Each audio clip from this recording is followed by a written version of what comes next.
Dans le rouge à la bourse de Paris à 5 945,30 points, en baisse de 0,39%, ralenti par les craintes quant à l'aggravation de la pandémie en Europe et aux mesures sanitaires qui en découlent, alors que la campagne de vaccination peine à prendre de l'ampleur.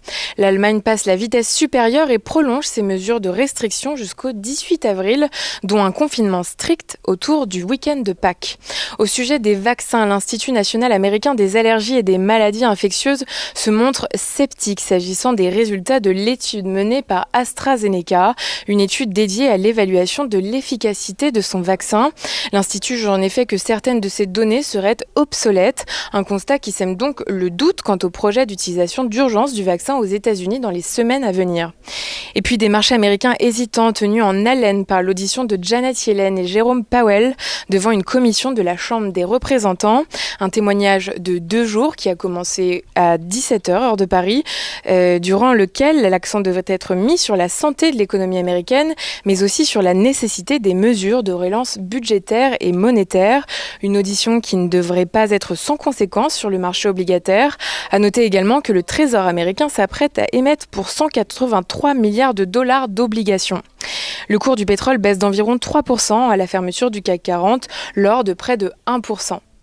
Du côté des statistiques, aux États-Unis, les ventes de maisons neuves baissent plus que prévu en février. Une baisse due à une vague de mauvais temps corrélée à une hausse du prix des matériaux de construction. 775 000 maisons neuves ont été vendues en rythme annuel, soit une baisse de 18,2% par rapport à janvier.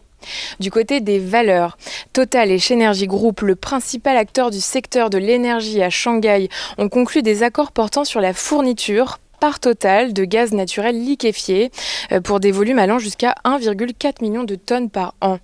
Saint-Gobain a conclu aux États-Unis un accord d'achat d'énergie pour une période de 12 ans avec Invenergy aux États-Unis.